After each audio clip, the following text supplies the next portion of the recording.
logo for like.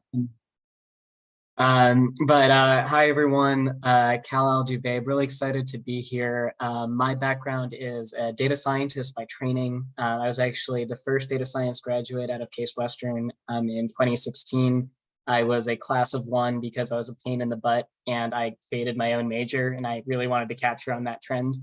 At that time, I was hearing folks say, we have data, we don't know what to do with it. And it's really almost crazy for me to think that just 7 years ago, the notion of a Tableau dashboard was actually revolutionary and new. And here we are today.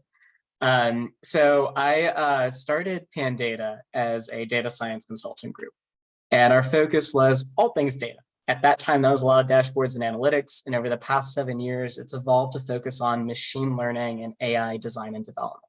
And more specifically, because we've worked with a lot of hospital systems, energy companies, manufacturing and defense organizations, that focus started to shift over into building machine learning systems in high-risk environments. And so I personally care a lot about this idea of how do you not only build AI and ML solutions in a way that creates value and solves really complex problems, but how do you do it in a way where you're also putting the right safety guards around it, making it useful, avoiding these unintended consequences. And so that's been a part of my personal and professional journey. I'm originally from Saudi Arabia, although you'd never know. I came to the States at 18 to study at Case Western, and I'm based here in Cleveland, Ohio. So really excited to dive into this. All right, I'm gonna go ahead and screen share a couple of ground rules. I believe in just, let's make sure we are seeing the right screen. Okay, all set. So a couple ground rules. This stuff is changing fast. And I don't know about you, but my head is kind of spinning a little bit with all the advancement over the past 3 months. So as a presenter who often speaks about this, there are some parts of the content that I would like to engage in a discussion, and I really want to hear your thoughts as well. I think that's going to be more fun for you. It's going to be more fun for me. There's a lot of advances that happened in the past 2 weeks alone that I'm really excited to talk about and dive into them. The second thing is I want this to be fun. Clarifying questions, feel free to dive in throughout or drop a comment. And at the very least, even if you don't like anything I have to say, I promise you lots of pictures of animals and some memes, so maybe I'll entertain. So I'm gonna dive into, the problem of failure. This is deeply personal to me because you'll hear some varying degree of this statistic of somewhere between 80 to 90% of ML projects fail. If that's the case, why are we investing the sheer amount of dollars into these machine learning and AI projects? And I have some strong thoughts about that, but I'm hoping to cover at least 4 key trends that underlie this and talk about maybe how we flip that on its head and get more success out of these machine learning projects. So whenever I tell someone I'm a data scientist, this meme really resonates with me. Lately these days, I say I'm a data scientist or I'm an AI consultant and people imagine like Terminator style robots, but the reality is, I'm spending a lot of time on the terminal window or lately asking GPT-4 to correct my code. And I'm on a mission to make AI more boring. The advancements in the past 3 months have been coming fast. And I want to take a moment here and talk a little bit about the so what and what's changed, but more importantly, what hasn't. Before I get into that, I would love to see in the chat folks' reactions in one word to the pace of advancement over the past 3 to 6 months.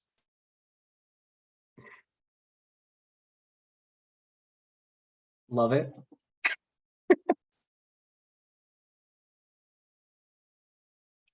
Yeah. All right, I want to be the first to normalize this. I am a practitioner in the field. I built a consulting team that has been for some time dealing with language models and computer vision.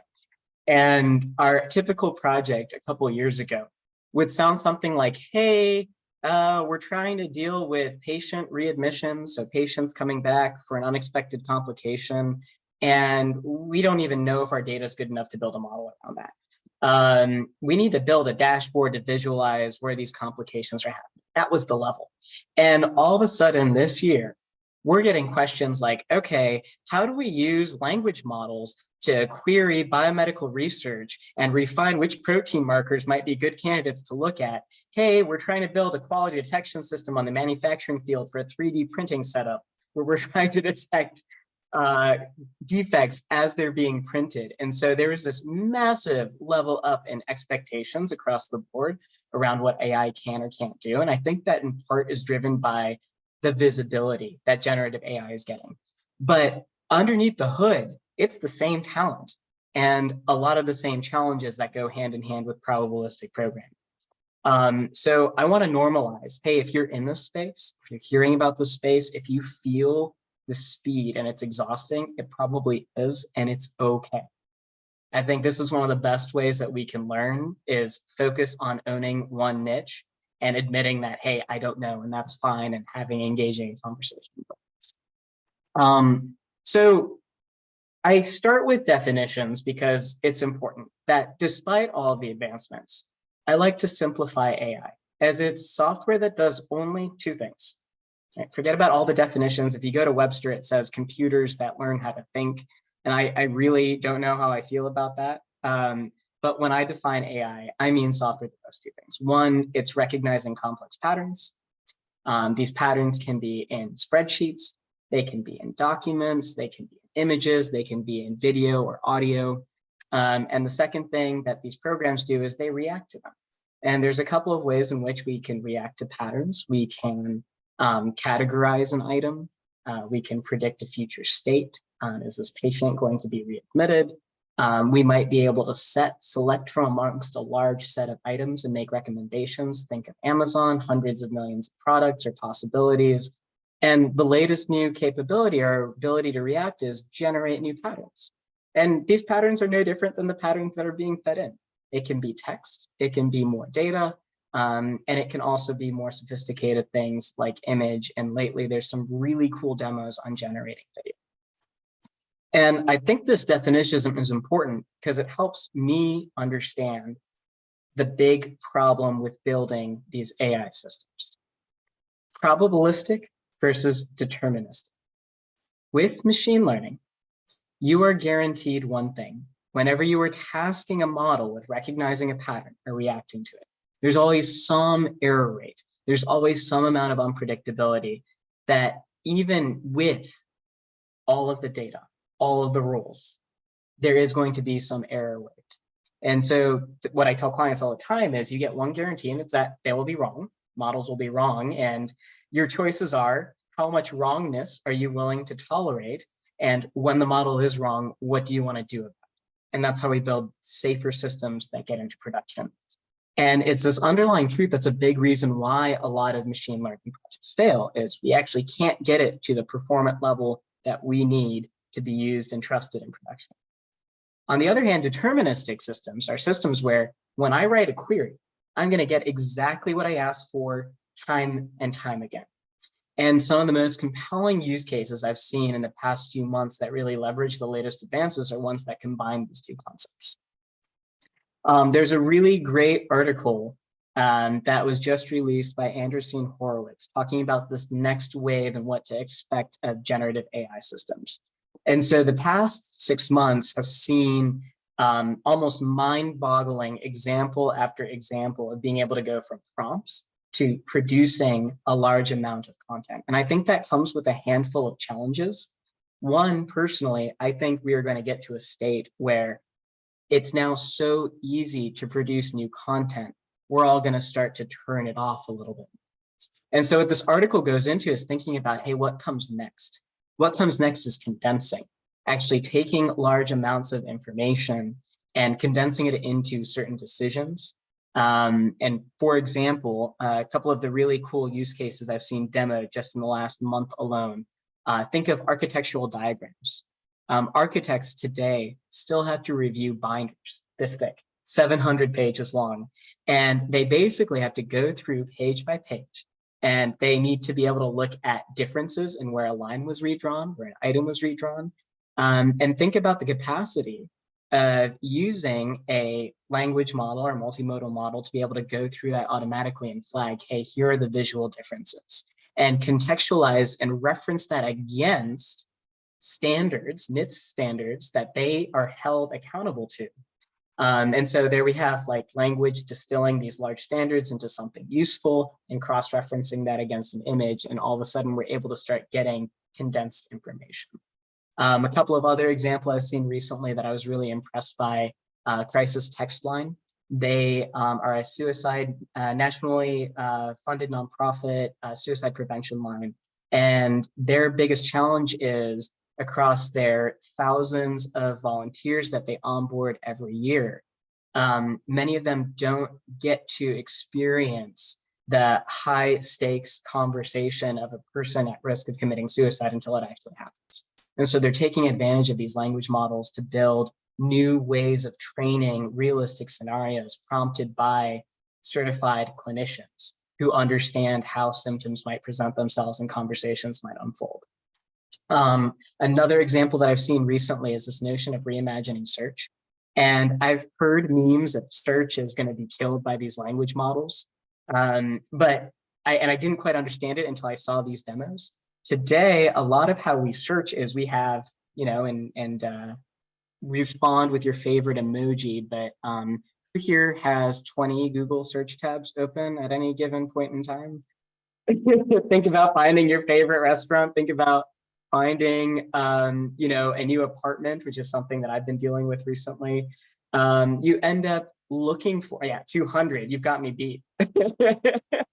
The way we look for information today is we don't trust search to find it for us. We say, I'm looking for a 2-bedroom apartment and I'm going to filter for my price range. And then I have all sorts of questions like how walkable is it? How far is it from public transit? Instead of saying, hey, I want a waterfront view, I need 2 bedrooms, I'll settle for 1, I'm willing to pay more for these qualities. Help me find some options. Right? Imagine the future of search being much more conversational and the starting point for now what we do as filtering and searching for information. And so this is just a taste of what's to come. And I talked about this earlier, but even as recently as last year, up to 92% of AI projects fail. And for those of you who appreciate a dry sense of humor, on the right are icons generated by an early version of DALL-E, representing AI, and it still doesn't know how to type very well. But part of the reason why businesses have struggled to create value out of AI is this notion of probabilistic programming. It's really hard to build workflows around it. So I'm going to go through 4 key trends that I think underlie this and some of what we can do. First is AI literacy. I like to talk about digital literacy in 3 different phases. The 2000s was the 2010 was the age of just general digital literacy. If you didn't understand word processing skills or Excel or spreadsheet processing, you very quickly became behind or fell behind in the workforce by the end of that decade. This next wave was data literacy. I mentioned how we didn't have dashboards or filterable dashboards at the start of the decade. Today, you can't get an analyst position without knowing Power BI and Tableau. We're entering this 3rd wave of AI literacy. And what I mean by AI literacy is this intuition of what AI models are good for, what AI applications are generally good, maybe even thinking about how to prompt GPT-4 or other generative models, and to know when to trust it or when not to trust it, more importantly. Now, here's the shocking statistic and the pain point that I want to highlight. A recent study by Harvard Business Review found that in a self-assessment, fewer than 25% of the workforce actually rates themselves as data literate. That means being confident in your ability to make good decisions off of dashboards and insights. This statistic still hasn't been measured, but I'd venture a guess that an even smaller fraction of the workforce today is equipped to understand AI literacy, and this is a big problem. I'm unconvinced that in the short term, we'll see mass job loss due to automation. I do think, however, we're going to see an imbalance and a mismatch between the new jobs needed to care, feed, and develop these systems and individuals who can keep up with that. And that's something that we need to start addressing within our own organizations. And part of how we can do that is developing intuition in fun ways about how machines learn. Now, I'd like to, before I go forward with this, I want to understand, can you type in your roles? Like, are you a data person? Are you a business person? Are you an engineer? Just help me understand who's in. All right, data analyst. Cool, awesome. All right. So there's quite a few technical people in this room, and so this is going to be pretty obvious to you. But for folks who don't have a background in AI, this is non-intuitive. So if I were to build a machine learning model here to try to predict or build a classifier that can recognize cats versus squirrels, and this is a whole world of data that I'm giving to it. Just guesses in the chat. What do you think are the features that it would pick up on?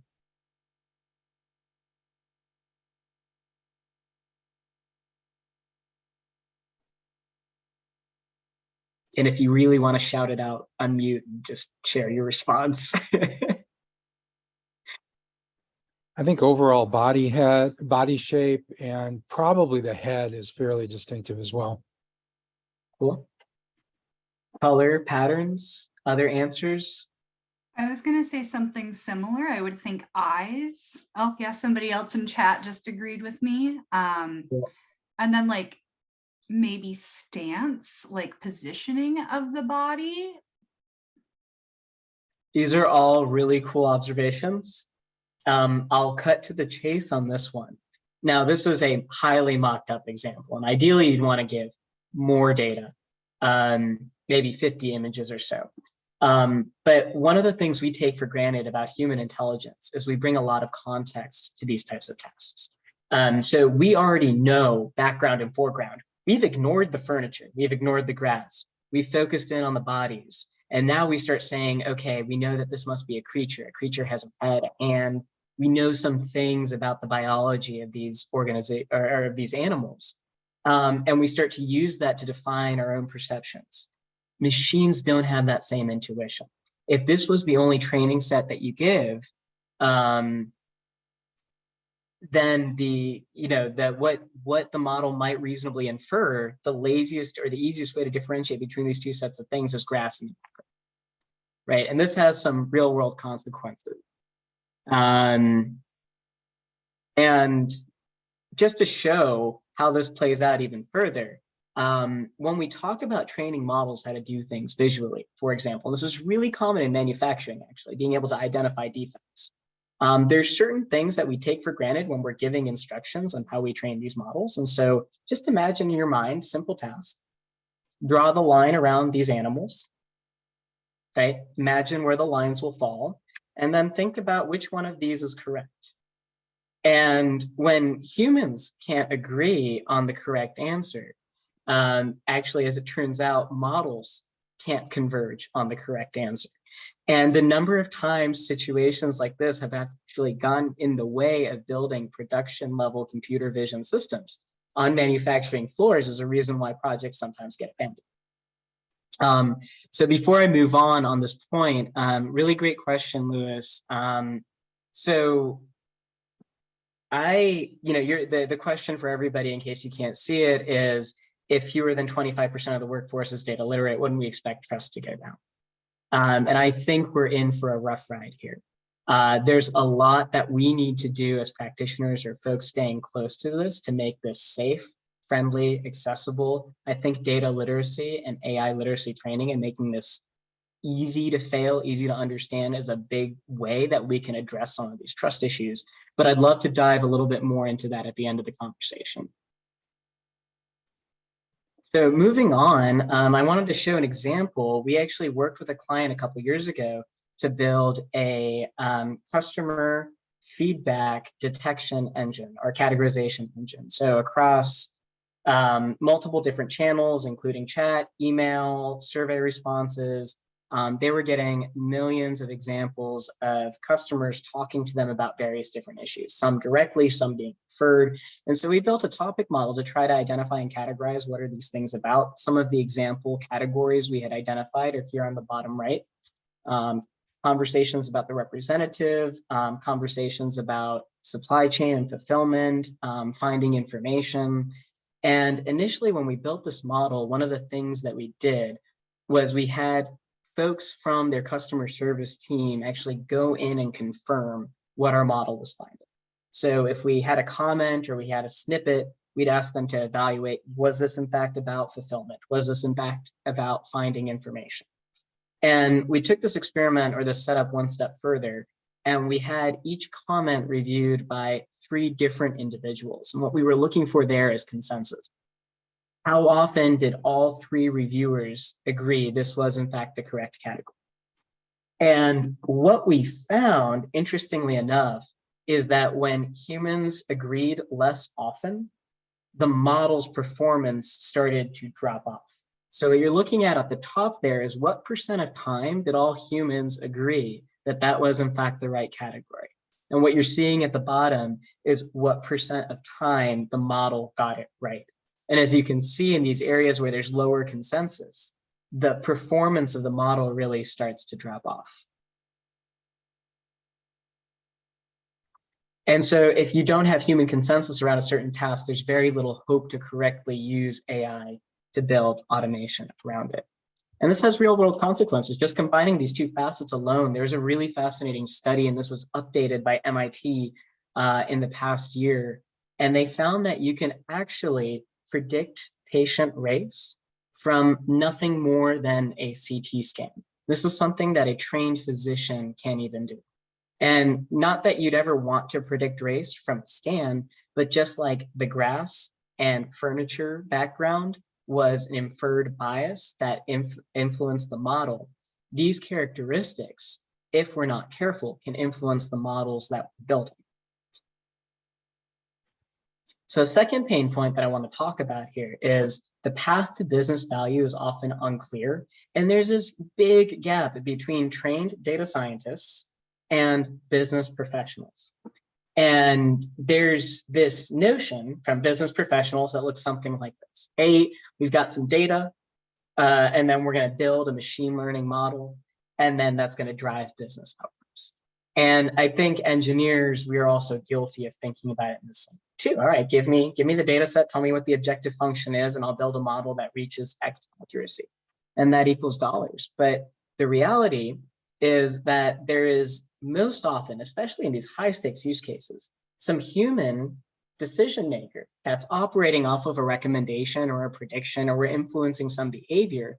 And the total amount of value that can be captured from this model is really down to our ability to successfully influence human decision. And I'll give you an example.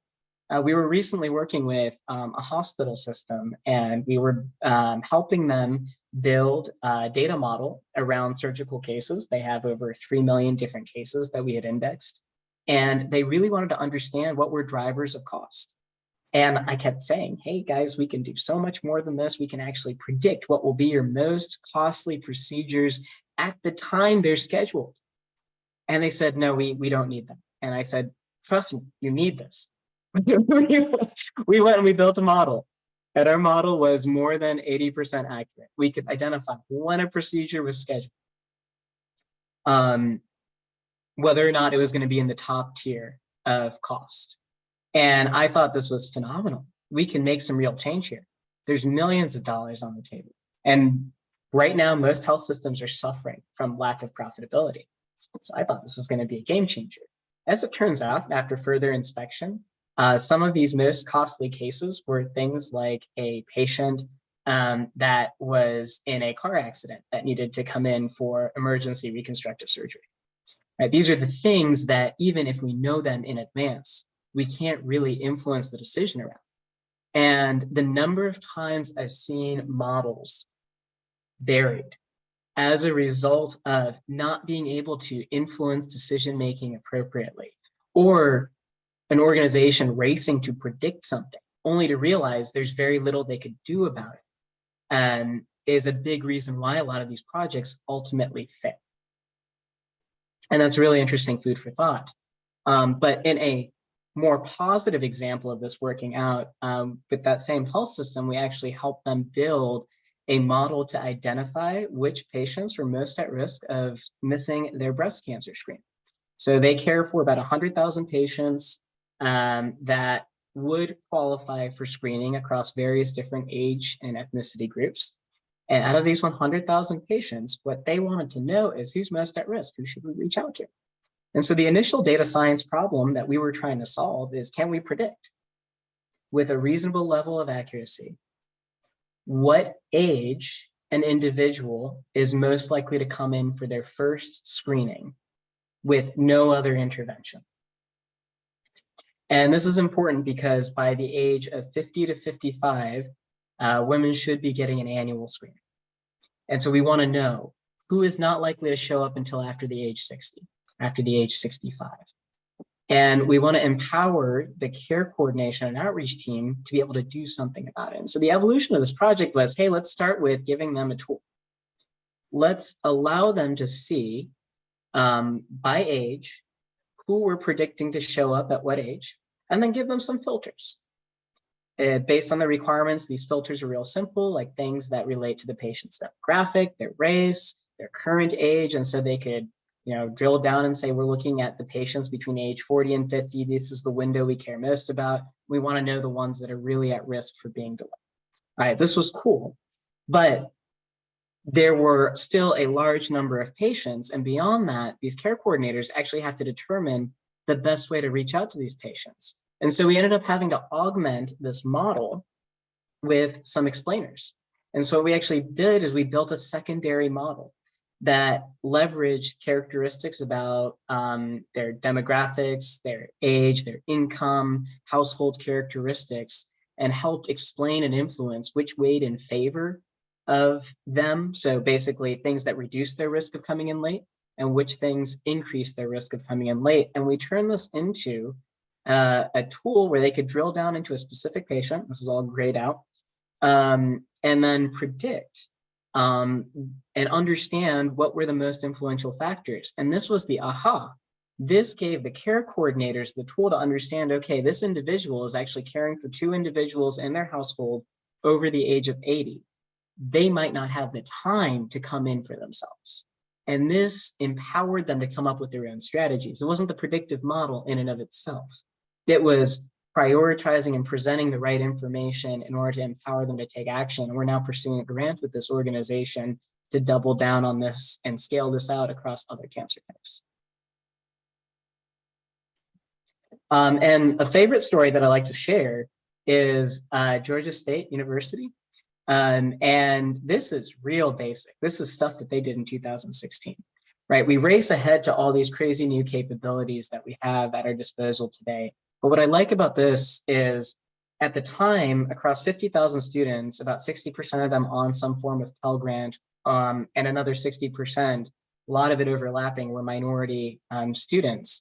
Fewer than 1,000 advisor-advisee meetings were happening across the university. And they wanted to change that. And so they worked with advisory board to build a predictive model, simple decision tree.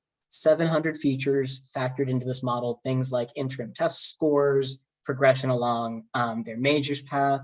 And they were able to identify with a really high rate which students were most at risk of dropping off. Not only that, they hired 42 advisors, academic advisors, to work off of this system and the interpretations of which students were at risk and why, at a cost of $2.5 million a year. And the results after that were amazing. They reduced their attrition by 4%. They doubled the rate of African-American students graduating in STEM. They reduced the average time to complete university degrees by a semester. And more importantly, this net impact of more students graduating added $10 million a year in tuition, more than covering the cost of the advisors they hired. And of course, the ridiculous cost of the machine learning engineers used to build the system. Another factor we often don't think about. But what I love about this is it wasn't just a model. It was a model with humans empowered to act on the model. And this is a theme and a pattern that I see over and over again that underlies successful deployment of AI and ML systems. Next is data science projects are really, really hard to manage. I think we all understand Agile and that it's some form of iterative. What I'd like to argue is that specifically with data science and ML projects, there's two cycles of iteration that happen. There's this cycle on the left, the design side, where we're rapidly prototyping the math. Can the model work? Can we trust the model? And that's its own separate process from development, which is now that I have a model that I trust, how do I translate that into something useful that can be used in production? And there's this one phase in particular here, number 4, build resilience. Every single machine learning project I have seen goes through some form of building resilience, where you learn that there are assumptions different from the model you trained and where it's being used in the real world, whether it's a different type of user, or there's a shift in the pattern or a drift in the underlying mechanics that you're modeling, or differences between the way real world data lives in the transactional systems and how you used it to train it, or you learn something about the decision-making process and there's something to do with change management. And most projects are either not killed soon enough because these problems weren't taken into consideration, or it's killed too soon because the first rollout of the model was unsuccessful. So we worked with a client of ours that is a benefits management company, and they now cover over 50 million lives. They work with insurers, and basically what they try to do is understand amongst these insurers, are there members that could qualify for additional subsidies from the government across various programs. And in the past, they would use that traditional rules. They would look at Social Security and disability guidelines, and they'd use that to screen these 50 million patients. The next evolution of this was doing it with machine learning. And this organization can create value when they do better at identifying more patients. When they identify more patients, they get more patients covered, and then they get paid for that service. They could also benefit by correctly spending their time on patients that are more likely to convert. So instead of chasing individuals who are not likely to qualify. So we helped them build a model to accomplish just that. And our initial design phase indicated that we could identify 30% more patients. That's 30% more revenue for this client. I like bold answers. When we first rolled out this model, out of 100 patients we mail, or they mailed typically before our model, they'd get about 10, so 10%. When we rolled out our new model, I want numbers. What percent of patients did we convert with our model?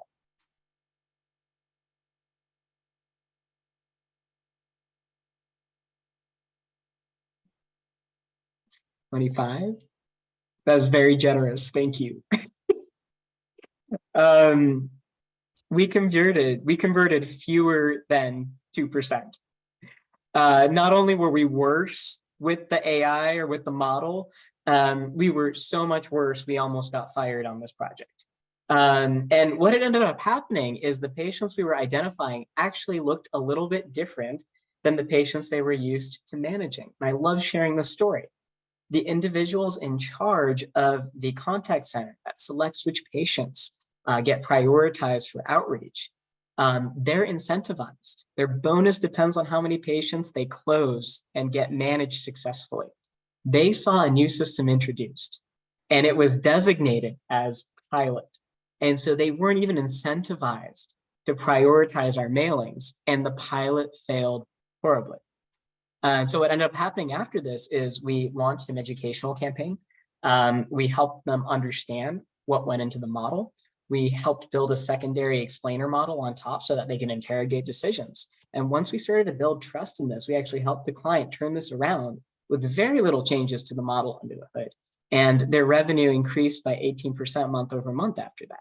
So just an example of building resilience in action. And so now there's obviously multiple ways to add value, and we can layer on multiple different models, right? So there's 3 different models that are working together to help them identify patients more accurately. We're now working on a model to prioritize, okay, who should you outreach first? If you have 1,000 people you could reach out to, very similar to the other healthcare example. And we're considering helping them investigate potential conversational techniques while a person, while an agent is on the phone. How might you prompt them to further refine the questioning and qualification process?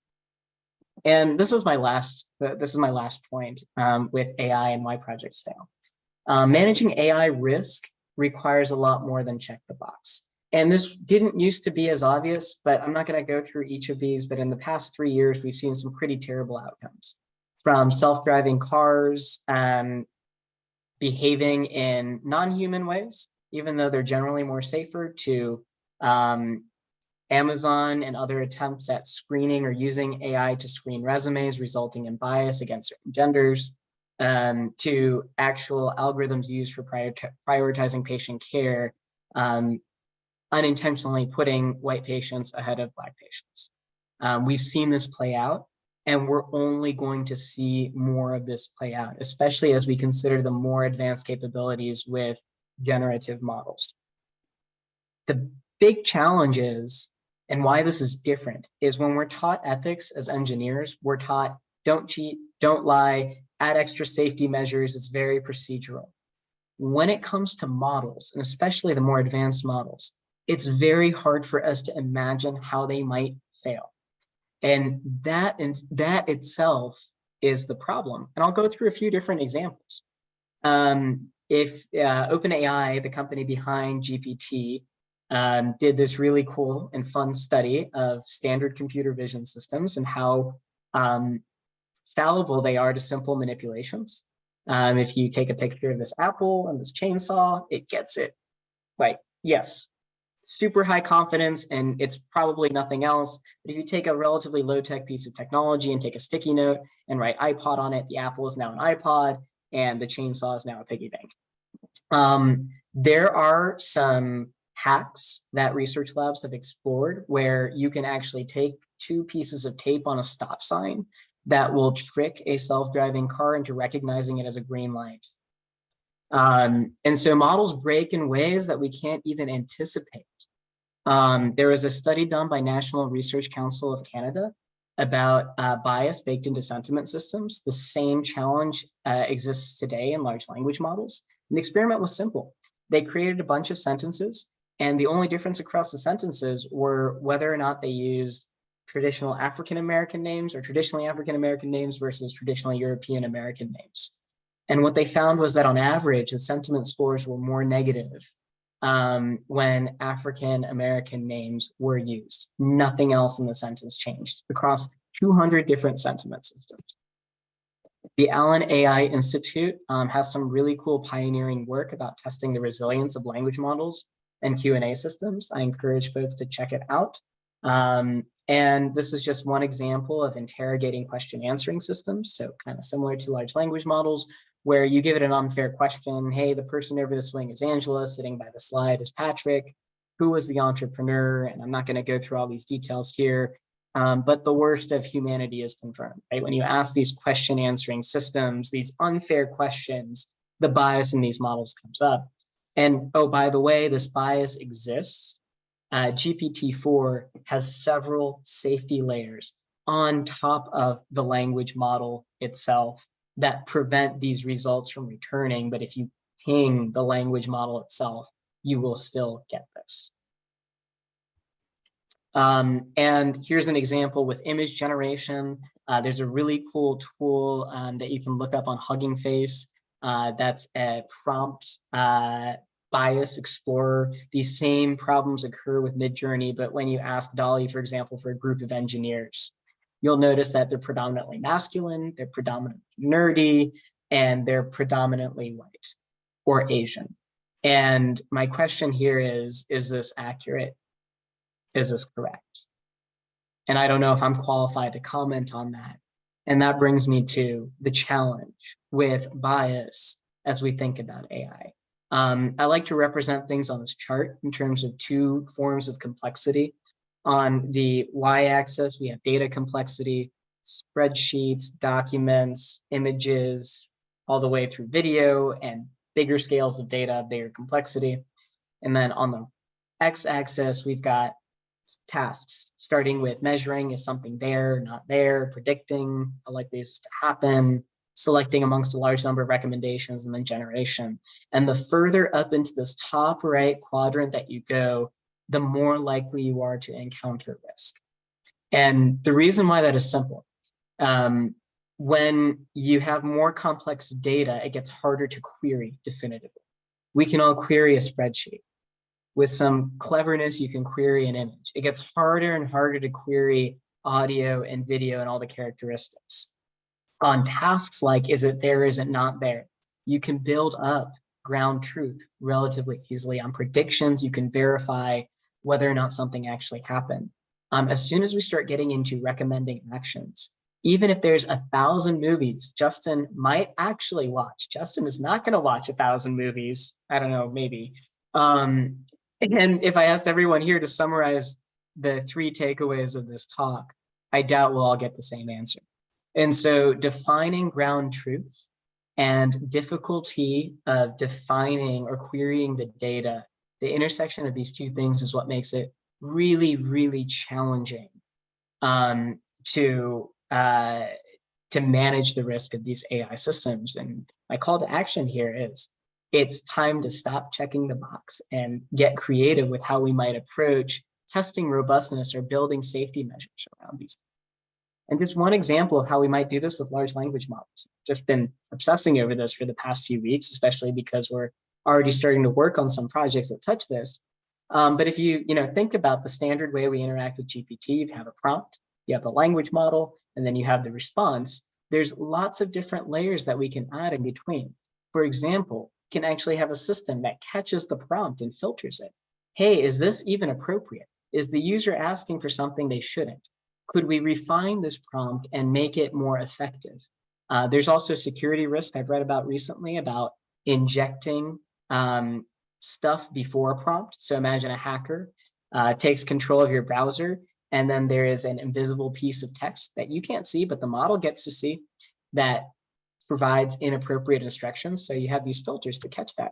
Something else that you might do is reference that prompt against pre-existing data set, check it for factuality or enrich it, create a new prompt based off of that. We're working on a really cool accessibility project now, where we've got descriptions about art pieces and we've got the images themselves, and we're using the combination of these things to create more relevant alternate text for visually challenged individuals. And so that gets passed over to the language model, but we don't stop there. We have a filter looking at what comes out of the language model. We score it. Is it toxic? Is it accurate? Can we fact check it? Can we reference it against other data that we might have access to? And then we might want to layer on explainers. Why is it recommending this? Why is this relevant? What are some sources? What are some citations? What's the provenance of this? Is there a source where it is largely drawing information from? And all of a sudden, just thinking about language models is more than the model, more than rushing to train a language model in a new domain. We can add some really cool levels of safety here. And I think this is only going to increase in importance. Regulation is coming to AI. There are over 17 states right now that have various different acts proposed that look at facets of regulating and controlling AI. New York was the first. Specifically in New York City, there's a law against the use or restricting and limiting the use of automated employment decisioning systems. Very narrow in focus. Canada is in the final stages of reviewing their proposed Data and AI Act. The EU AI Act is the biggest of these, and it's going to have a very similar effect as GDPR, at least it's predicted to. And there they categorize AI into these 4 levels of risk.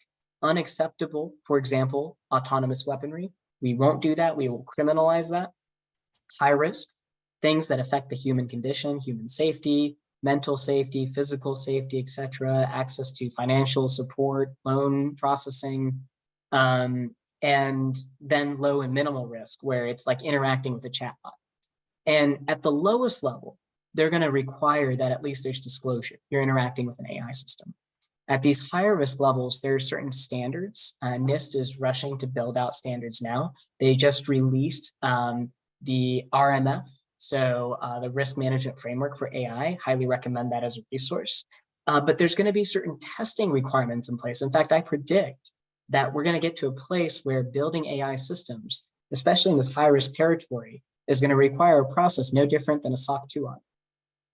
And that's where industry is moving. And so my call to action here is, even though we can build new things, even though these models are tremendously powerful in the types of problems they can solve, and we can take any one of the examples I showed you and insert language model, insert computer vision model to augment or supplement the task.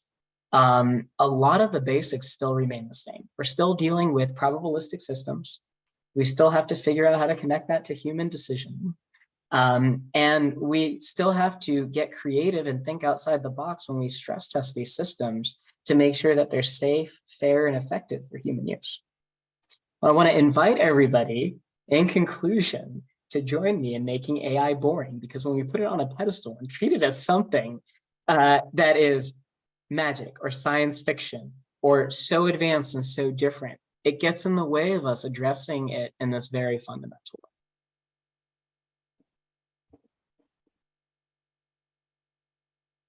Well, Cal, thank you so much for that. Wow, I don't even know where to begin. I guess I was writing notes along the way.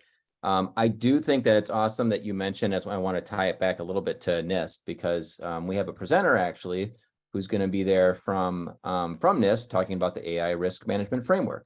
So Awesome. She'll also talk about the RMF. Yeah. So it's going to be awesome. So if you want to know more about the risk management framework, I definitely attend the Applied AI conference. I'm actually dropping in the chat here all the other links that people can go to keep in touch with Applied AI. But boy, I mean, boy, where to start? I mean, you mentioned Europe, and you mentioned some of the standards, right? I just heard that Italy has banned ChatGPT. So countries are already doing it. It seems like and so this will dovetail into my question. I think is, there's been this moratorium that people have talked about, this 6-month moratorium. Well, curious to get your thoughts on that. I think it's ludicrous, and not because we don't need to slow down, but what I would have rather seen is not a call to stop advancement, but a call on governments and research institutions to accelerate the funding and resourcing available to developing more robustness, fact-checking solutions to copyright and provenance, which is a really big issue with these generative models. They oftentimes with niche enough prompts end up basically plagiarizing entire pieces of work or art. So instead of a moratorium, I would love to see some more resources being put behind the tools that safeguard us from the pace of advancement, because I don't think we can put this one back in the bag. Right. Yeah, agreed. Would I like a moratorium? Yes, because it would be really good for my mental health. But I don't think stopping some will prevent everyone else from playing fairly. Yeah, I think, okay, maybe that's good in concept, which I don't even think it's good in concept, but what practically, Kelly, how is that even possible? So, yeah. Well, good. Questions from others? I think it's sort of ironic that Elon Musk is asking for this moratorium when he has a system in his cars, the self-driving system, that's been responsible for a lot of accidents. That may be one of the more damaging things. I've worked in this area. I've worked in self-driving cars. And when you sit behind the wheel of an automobile, you bring a whole lot more to the driving task than any of these AI systems do. And the Tesla systems have been using machine learning, but there are well-known non-machine learning algorithms that will stop you from running into a stationary object that's in front of you, for example. Sure. And that's something that Tesla's had a lot of trouble with. So it's sort of like the kettle, calling itself black or something. There's just something strange about that. And I've heard people speculate that he was an early investor in OpenAI, and maybe he's upset at what's going on with them, and because he's no longer in it. There's a very, very interesting interview of Sam Altman in the Wall Street Journal where he addresses that. I won't share my opinions, but I encourage folks to read it. Lars, are you on mute? Sorry, I mean, but you mentioned like the Sam Altman interview. If you listen to the Lex Friedman podcast too, Yeah. Is it similar to that, or is it? Yeah, it's echoing the same. I mean, the history of OpenAI was Elon Musk joined it, and he assumed his style of leadership is he wants to control, and it's his way. His way is the most effective. Not that I've clearly not accomplished what Elon Musk has accomplished, but his style of leadership was contrary to what they were trying to build there. Okay, thanks. Yeah, for sure. What I think is interesting, and just along this topic of regulation and errors, and even the example of the self-driving cars, Jim, what we don't yet have is precedence. So, for example, when a self-driving car results in an accident, or when a algorithm for skin cancer detection underperforms in certain minority groups, for example, who's at fault? Is it the doctor for not using the standard of care recommended by the FDA? Or if the device is FDA approved, is the doctor held liable for not using it? Is it the engineer that developed the algorithm or trained the algorithm, or the group? Is it the data curator? Is it the company that released the product, or is it the organization that's licensing it? And I don't think there's clear answers on any of this right now, and we don't yet have a lot of precedent. There was a good article in Scientific American about exactly this topic, calling for a framework, and they had some of the details of the framework. They would allow people to develop these new technologies and have some sort of protection, legal protection, so that they could still do development, so that you could still move forward. For example, 20 years ago or so, there were expert systems that could do all kinds of medical diagnoses, but they weren't fielded because of the liability issues. So you need some sort of middle ground, some sort of framework where you can still do development without being destroyed financially from a legal problem. Sure. But still, you need some safety as well. So there's some development that needs to be done in that area.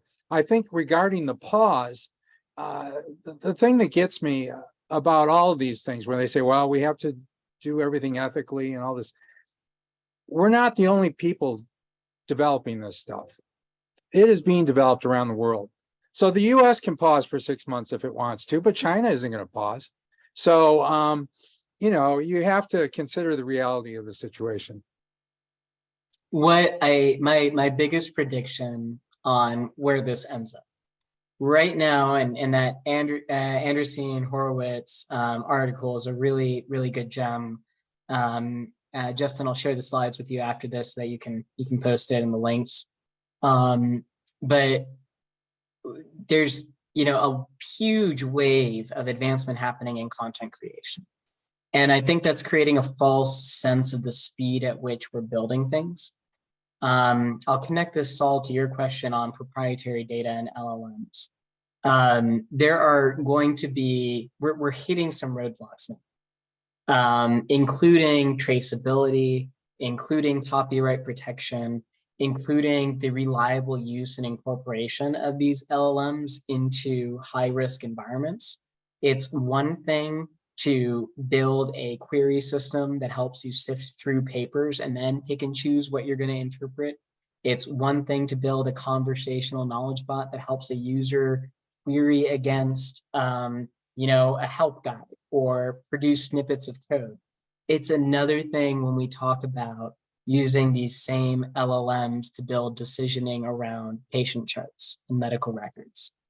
And specifically when we want to start thinking about the privacy preserving aspect of it, and what actually becomes a part of a training data set, and how do we refine and extend it to be useful and reliable, and what measures do we put on top, and what entity or organization is responsible for setting those rules and then enforcing them. I heard that I was just at a webinar on Tuesday morning where NIST's AI risk team was talking about a new collaboration with the NSF to specifically address these issues. So while I think there's going to be this wave of advancement that happens in the creative space, I think we're hitting some walls, early walls now, and that's only going to become more visible by the end of the year. And there's going to be a forced pause to rethink some of these robustness measures in higher risk environments like financial services and healthcare. I think surprisingly, we're already seeing solutions form for some of these problems. Sure.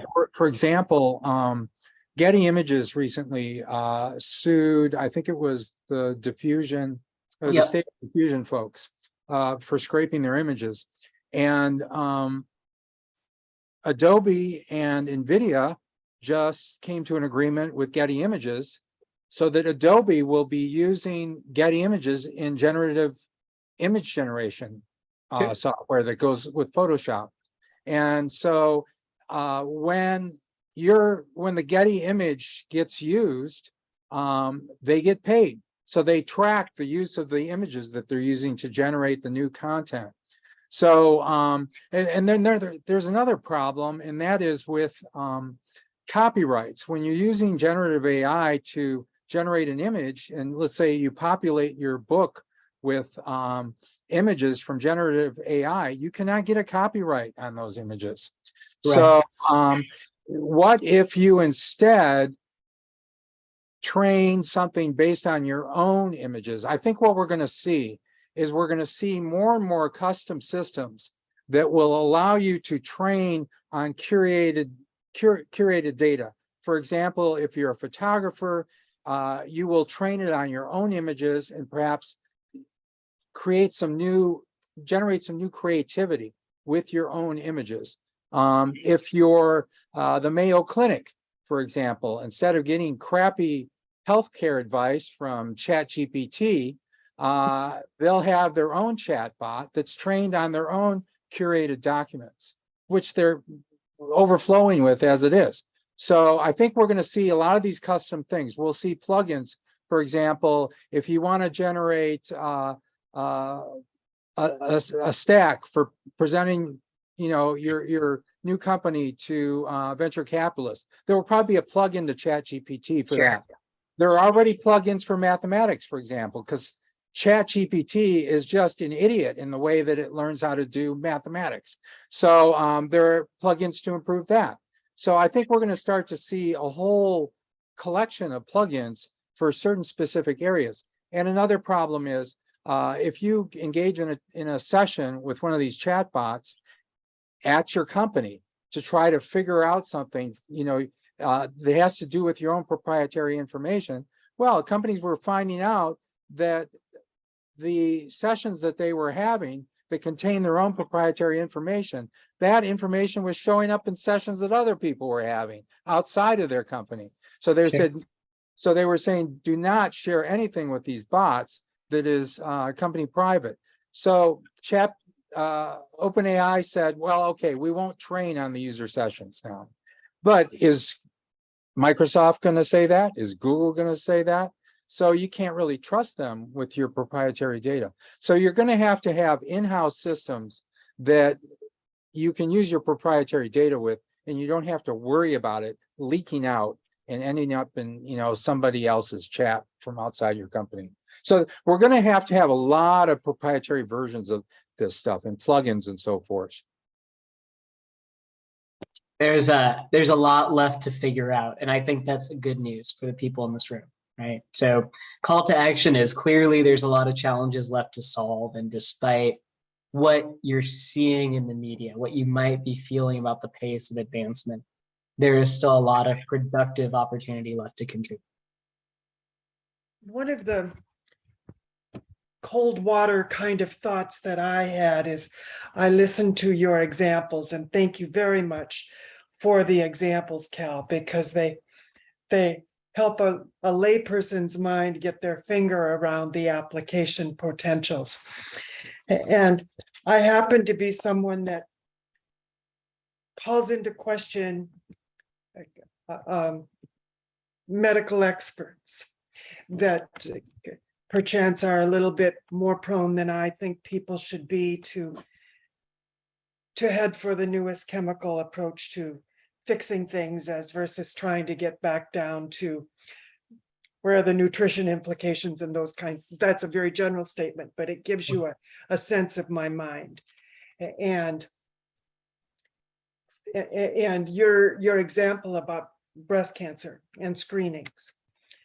So I'm a female who's been for multiple years in the zone of taking mammograms. And so you have an application of a hospital that needs to generate dollars. They can generate dollars through a process that has been FDA approved and that insurance companies will pay for. And so how do we get more breast cancer people in the door, more women in the door to take this process?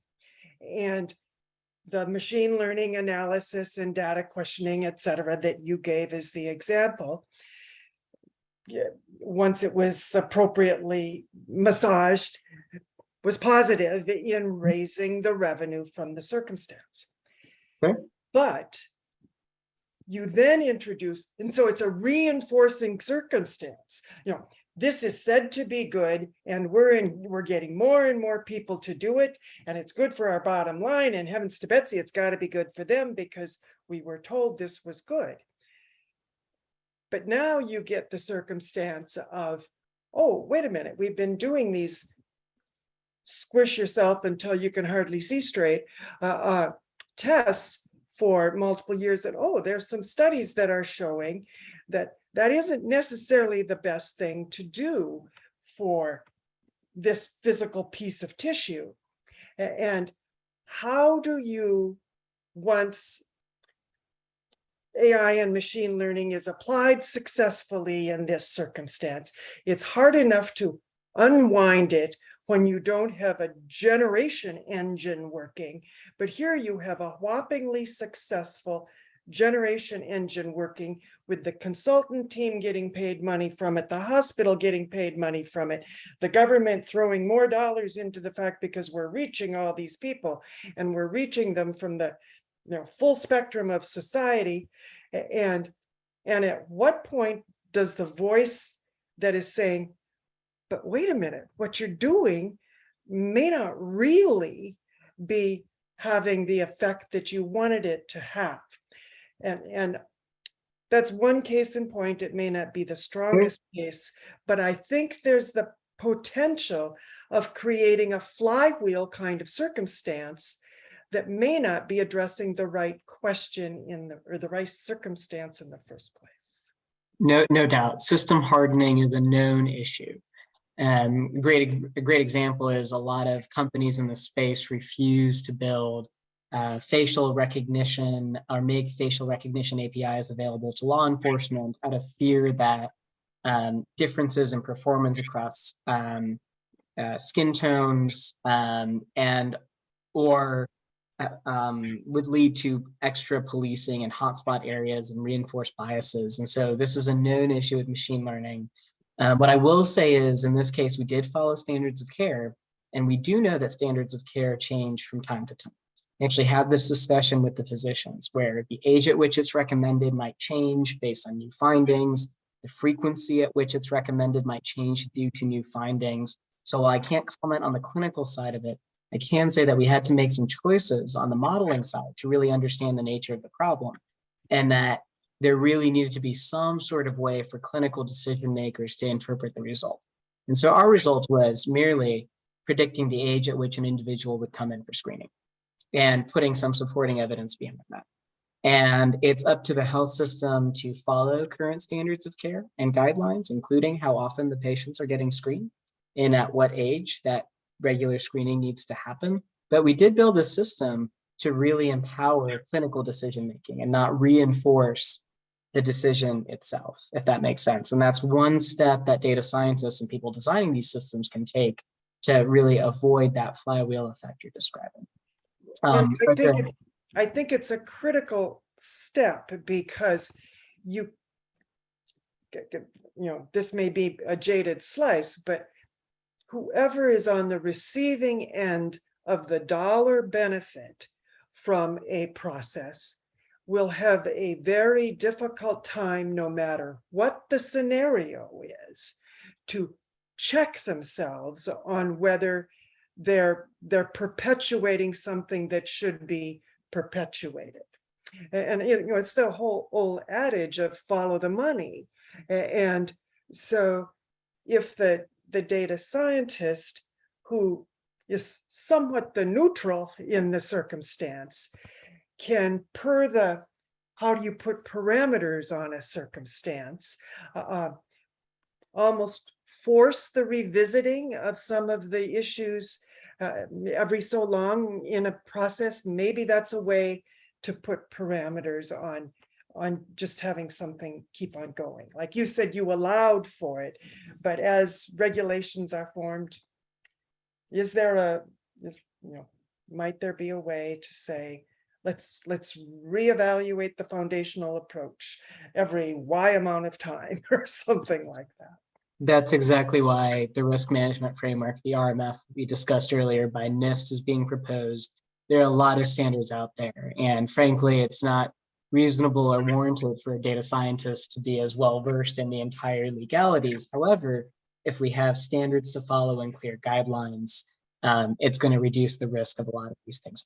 There's equivalent standards in every field, from medicine to engineering to manufacturing, medical devices. So it comes down to, okay, here's what you look for.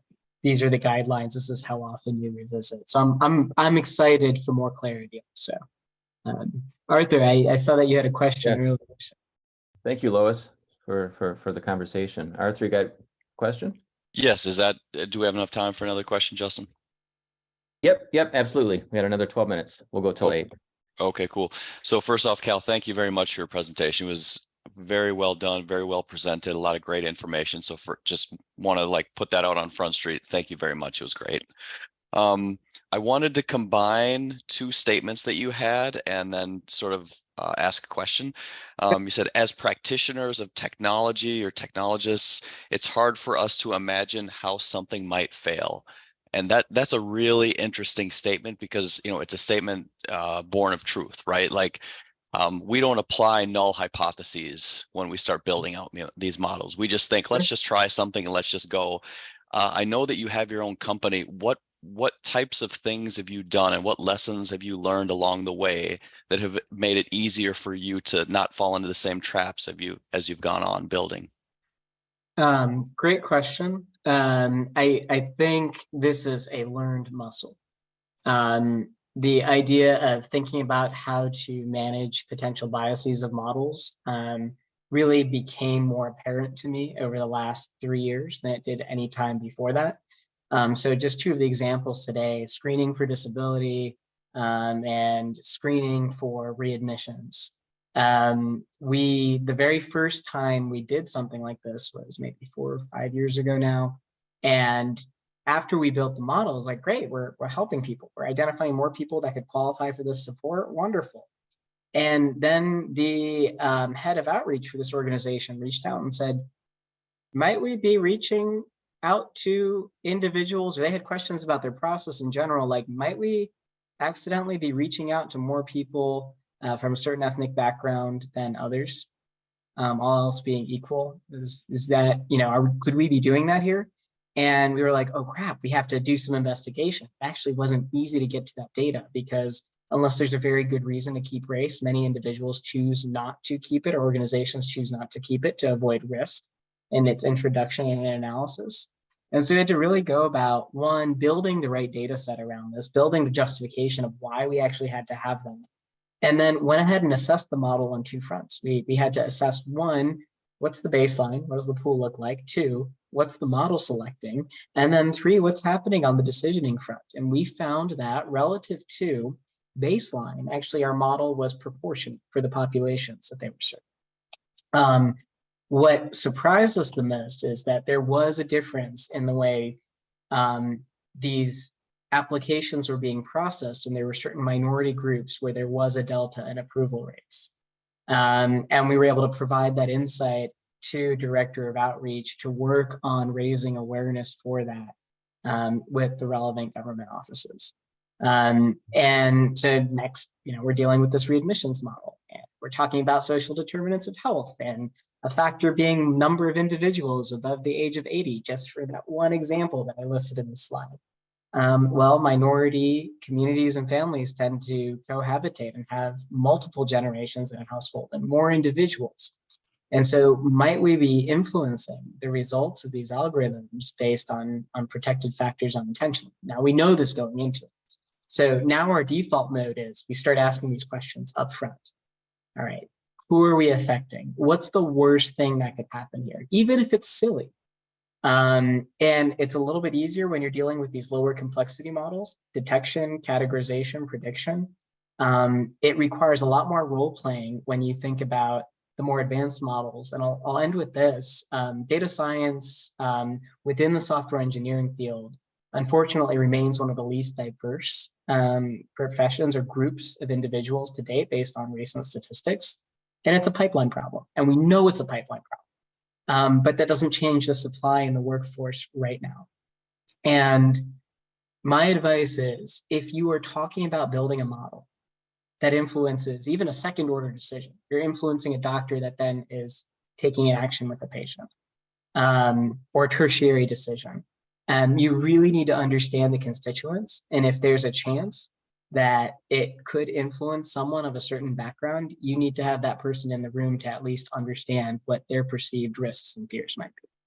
And those are the sorts of things that help us build better intuition. Awesome. Thank you very much. I think what my main takeaway from that then is that you've gotten better at interrogating assumptions versus just marching off to war with those assumptions. Is like, let's really get clear on exactly what we believe our assumptions are before we take a step, write a line of code. Okay. And continue to do so throughout. Assumptions are so malleable in these projects. Awesome. Thank you, sir. Yeah, appreciate the question.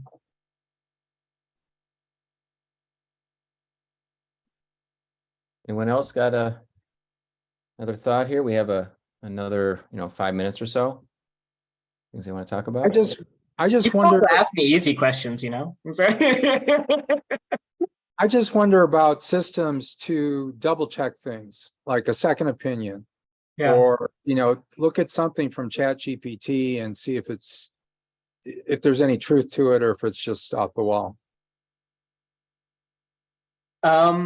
I mean, there's some really cool papers emerging now about language models to reprompt other language models. And I think that that's a can of worms that I'm not sure will lead to much more fruitful results. But part of what I showcased with that diagram earlier of building safety rails around models, that's entirely the point, right? You have large language models and then you start connecting them to other forms of validation or error checking, and they start becoming more safe, more useful, easier to handle.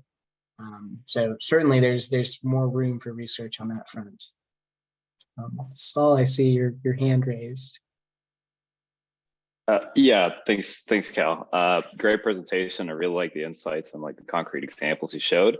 Was kind of curious in your own experience how you would describe like the change of maybe objections, maybe leaders or companies you've worked with have had towards AI projects. So what were objections before and kind of what are they like now? It's been a roller coaster. So 2016, all you had to do was say I'm a data scientist, and then executives would line up to pay you.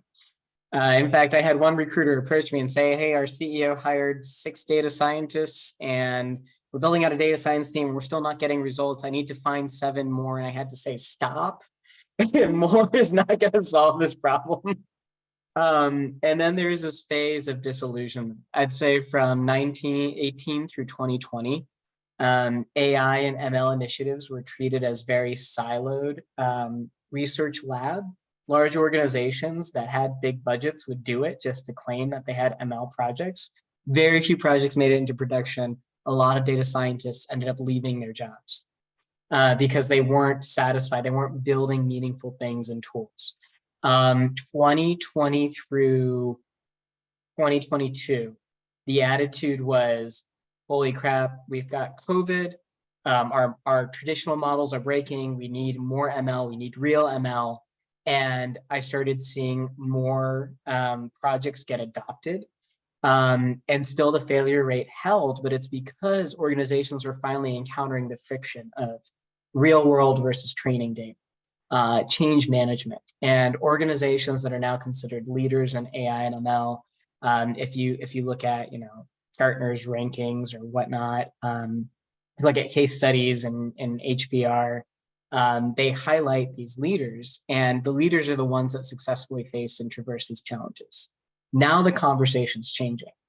Every major organization is in a rush to understand large language models and how they can incorporate them in their businesses. And so that hesitation has completely gone away. But that being said, one of the biggest risks is how do you make these models safe for consumption? And I know for a fact, for example, there are medical devices that are actively in portfolios of biotech companies that have AI capabilities in their roadmap, and they're choosing not to release them. They're choosing not to prioritize them because their risk management teams don't know the rules yet. The FDA has not made it very clear with AI, these risk management frameworks around AI. So in these ultra high risk settings, what's happening in attitudes towards it that I'm seeing is we're not going to touch it, at least right now. Awesome. Thank you. Quick history of AI and attitudes from executives, and it's very all over the board. Awesome, friends. Oh, great. Well, I want to thank everyone again for being here tonight. And we will, post this up on the YouTube channel here in the next couple of days, let everyone know about it. Look forward to seeing everyone if they're here in the Twin Cities, if they want to come to the Twin Cities. We will be having the Applied AI Conference on May 12th. And go to appliedai.mn for the meeting for next month. I put a link off to it. I think it'll be really awesome. Have a great conversation with Peter Scott. But Cal, thank you so much again for taking the time to kind of break it down for us here, go through a lot of the use cases. Like I said, I echo what people had said. It's really good to see real world examples. That's what we're all about here, Applied AI. So you definitely showed us some real world use cases and had a great conversation. So thanks again. Awesome. Thank you, friends. And please connect with me on LinkedIn. I'd love to continue the conversation. Have a good night, everyone. Great. Thank you.